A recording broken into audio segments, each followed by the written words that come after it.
আসসালামু আলাইকুম। আমন্ত্রণ জানাচ্ছি জাগো ফুটবলে। আপনাদের সাথে আছি আমি মমতাজ শাহিন রুম্পা। শুরুতেই জানিয়ে দিব আপডেটগুলো। এল ক্লাসিকো নিয়ে তুলকালাম, রেফারি না পাল্টালে ফাইনাল বয়কটের হুমকি রিয়াল মাদ্রিদের। কাঁদলেন রেফারি, রিয়ালকে এক হাত নিলেন লা লিগার সভাপতি হাভিয়ার তেবাস। আনফিল্ডেই শিরোপা উদযাপন করতে চান মোহাম্মদ সালাহরা। হ্যারি কেইন, সালাহ নাকি লেভানডস্কি, সোনার জুতার লড়াইয়ে কে কোথায়? ফিফা থেকে তাহলে কড়া শাস্তি পাচ্ছেন ব্রাজিলিয়ান তারকা ভিনিসিয়াস। শুনছিলেন শিরোনাম, এবারে বিস্তারিত। এল ক্লাসিকো নিয়ে তুলকালাম, যেন মুখোমুখি অবস্থানে দাঁড়িয়ে গেছে রিয়াল মাদ্রিদ ও Spanish football federation RFEF. Real মাদ্রিদের কোপা দেল রের ফাইনালের রেফারি পরিবর্তনের দাবি, ম্যাচের আগের দিনের সব আনুষ্ঠানিকতা বর্জনে উত্তাল স্প্যানিশ ফুটবল। এমন পরিস্থিতিতে মাদ্রিদের ক্লাবটির সভাপতি ফ্লোরেন্তিনো পেরেসের কড়া সমালোচনা করেছেন লা লিগা সভাপতি ও আরএফইএফ সহ সভাপতি হাভিয়ার তেবাস। রাতে সামাজিক মাধ্যমে এক্সে পেরেসকে তীব্র ভাষায় আক্রমণ করেন লা লিগা প্রধান, যদিও তিনি রিয়াল সভাপতির নাম উল্লেখ করেননি। তার ভাষ্যমতে এটা ফুটবল নয়, এটা যেন ক্ষমতা দখলের খেলা। তিনি তেবাসকে পছন্দ করেন না, কারণ তিনি যা চান তেবাস তা করেন না। তিনি উয়েফা সভাপতি আলেকজান্দের চেফেরিনকে পছন্দ করেন না, কারণ তিনি যা চান চেফেরিন তা করেন না। তিনি টিভি ধারাভাষ্যকারদের পছন্দ করেন না, কারণ তিনি যা চান আর তা বলেন না। আর এখন রিয়াল মাদ্রিদ টিভির ক্রমাগত হয়রানিতে বিরক্ত হয়ে রেফারির মন্তব্যের পর পেরেস যেভাবে জানেন সেভাবে সাড়া দিচ্ছেন। তিনি সংবাদ সম্মেলন বাতিল করেছেন, সেভিয়ার অনুশীলন এড়িয়ে যাচ্ছেন, কোপা দেল রের ফাইনালের আনুষ্ঠানিকতা বর্জন করেছেন এবং ফাইনালে যোগ দেবেন না বলে খবর ছড়াচ্ছেন। ম্যাচে রেফারির বিভিন্ন সিদ্ধান্ত নিয়ে প্রায় সমালোচনা করে রিয়াল মাদ্রিদের নিজস্ব টিভি চ্যানেল আরএমটিভি। তাদের বৃহস্পতিবার প্রকাশিত ভিডিওটিতে দেখানো হয় ফাইনালের রেফারি রিকার্দো দে বুর্গোস বেন গোচেরার ক্যারিয়ার জুড়ে করা একাধিক ভুল। আরএমটিভির সমালোচনার কারণে সৃষ্ট মানসিক চাপ নিয়ে শুক্রবার সম্মেলনে কথা বলতে গিয়ে কান্নায় ভেঙে পড়েন দে বুর্গোস।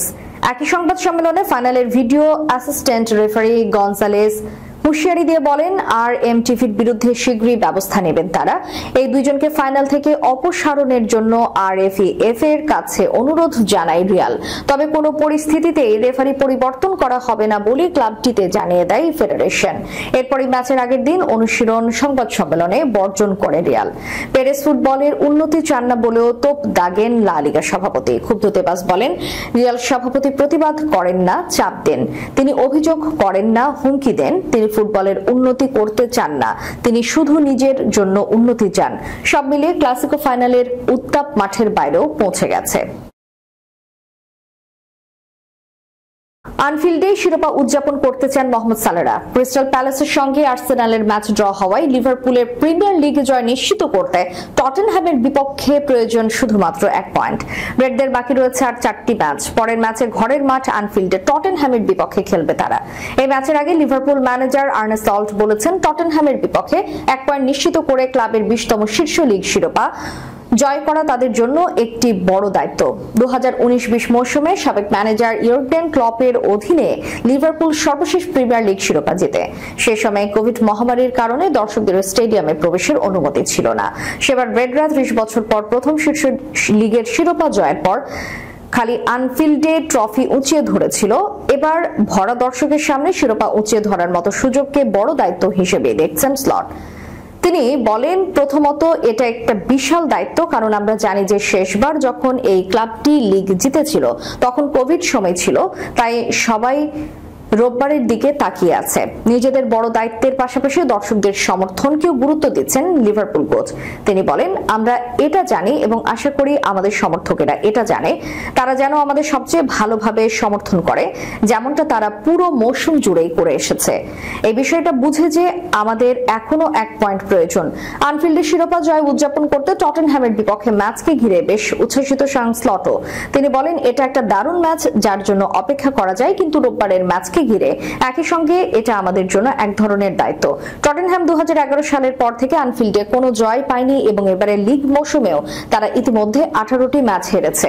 সেই সঙ্গে তাদের মূল মনোযোগ এখন বৃহস্পতিবার ইউরোপা লিগ সেমিফাইনালের প্রথম লেগের ম্যাচকে ঘিরেই। এবার কি তবে অবশেষে ইউরোপিয়ান গোল্ডেন শু জিততে যাচ্ছেন মোহাম্মদ সালাহ? আভাস সেরকমই। তবে মৌসুমের শেষে এসে যদি রবার্ট লেভানডস্কি বা হ্যারি কেইন অবিশ্বাস্য কিছু করে ফেলেন, আরো একবার হতাশ হতে হবে লিভারপুলের মিশরীয় ফরওয়ার্ডকে। আরো একবার কথাটা বলা হচ্ছে কারণ আগেও বেশ কয়েকবার এই পুরস্কার জেতার খুব কাছে গিয়েছিল সালাহ, শেষ পর্যন্ত জিততে পারেনি। অন্যদিকে লেভানডস্কি, কেইন কিংবা আর্লিং হাল্যান্ডের এরই মধ্যে সৌভাগ্য হয়েছে পুরস্কারটি জেতার। প্রতি মৌসুমে ইউরোপের প্রতিটি দেশের সর্বোচ্চ লিগগুলোর মধ্যে যিনি সবচেয়ে বেশি গোল করেন তাকে দেওয়া হয় সোনার বুট, যে পুরস্কারের আনুষ্ঠানিক নাম ইউরোপিয়ান গোল্ডেন শু। শুরুতেই বলা হয়েছে এই মৌসুমে এখন পর্যন্ত লিভারপুলের সালাই এগিয়ে। 33 ম্যাচে সালাহ গোল করেছেন 27টি। প্রিমিয়ার লিগের ইফিশিয়েন্ট র্যাঙ্কিং অনুযায়ী তার পয়েন্ট 54। সালার খুব কাছেই যিনি আছেন তার নামটা ফুটবল প্রেমীদের কিছুটা অচেনা লাগতে পারে। স্পোর্টিং লিসবনের সুইডিশ ফরওয়ার্ড ভিক্টর গিয়োকেরেস 29 ম্যাচে যিনি করেছেন 34 গোল। তবে পর্তুগিজ লিগের কোএফিশিয়েন্ট 1.5 হওয়ায় গিয়োকেরেসের মোট পয়েন্ট 51। এই দুজনের পরেই আছেন বার্সেলোনার Polish striker Robert Lewandowski, 31 match 25 goal করা লিভার পয়েন্ট 50। 4 নম্বরে বায়ার্ন মিউনিখের ইংলিশ স্ট্রাইকার হ্যারি কেইন, 28 ম্যাচে 24 গোলে তার পয়েন্ট 48। 5 থাকা আটালান্টা ফরওয়ার্ড মাতেও রেগুইতে 31 ম্যাচে করেছেন 20 গোল, পয়েন্ট 46। এছাড়া 29 ম্যাচে 22 গোলে 44 পয়েন্ট নিয়ে 6 আছেন রিয়াল মাদ্রিদের কিলিয়ান এমবাপ্পে। প্রিমিয়ার লিগে লিভারপুলের আরো 5 ম্যাচ বাকি, লা লিগায় বার্সেলোনাও তাই। তবে চোট পাওয়ায় লিভার সবগুলো ম্যাচ খেলার সম্ভাবনা খুবই কম। এই জায়গায় সালাহ তাই এগিয়ে থাকছেন। অবশ্য লিভারপুলের প্রিমিয়ার লিগ নিশ্চিত হয়ে যেতে পারে পরের ম্যাচেই। সেক্ষেত্রে লিভারপুল কোচ আর্নে স্লট চাইলে সালাহকে বাকি ম্যাচগুলোতে বিশ্রামও দিতে পারেন। যদি সেরকম কিছু হয় তখন কিন্তু লেভা কিংবা কেইনের সুযোগ কিছুটা বেড়ে যাবে।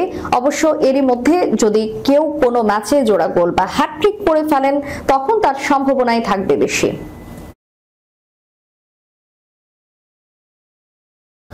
ফিফা থেকে তাহলে কড়া শাস্তি পাচ্ছেন ভিনিসিয়াস। মাঠের পারফরম্যান্সে নিজেকে সেভাবে মেলে ধরতে পারছে না ভিনিসিয়াস জুনিয়র।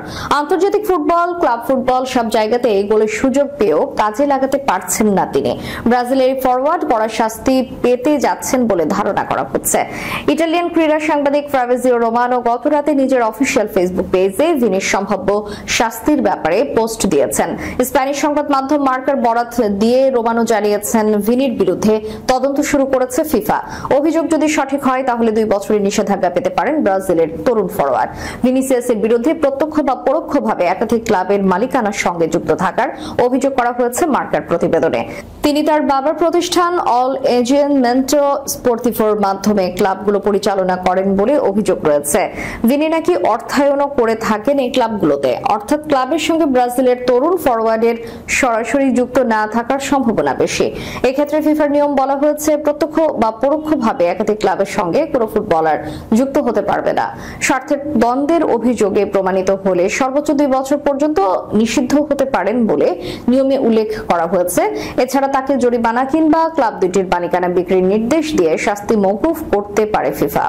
ভিনির বিরুদ্ধে ফিফার তদন্ত সত্য প্রমাণিত হলে সেটা তার ক্যারিয়ারের জন্য হুমকি হতে পারে। শেষ করার পূর্বে সংবাদ শিরোনামগুলো জানিয়ে দিব আরো একবার।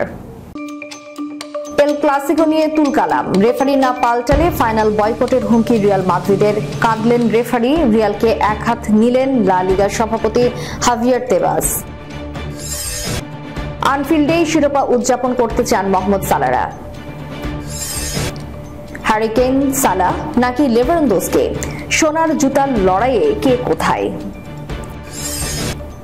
ফিফা থেকে তাহলে কড়া শাস্তি পাচ্ছেন ব্রাজিলিয়ান তারকা ভিনিসিয়াস। এতক্ষণ আমাদের সাথে থাকার জন্য ধন্যবাদ। আল্লাহ হাফেজ।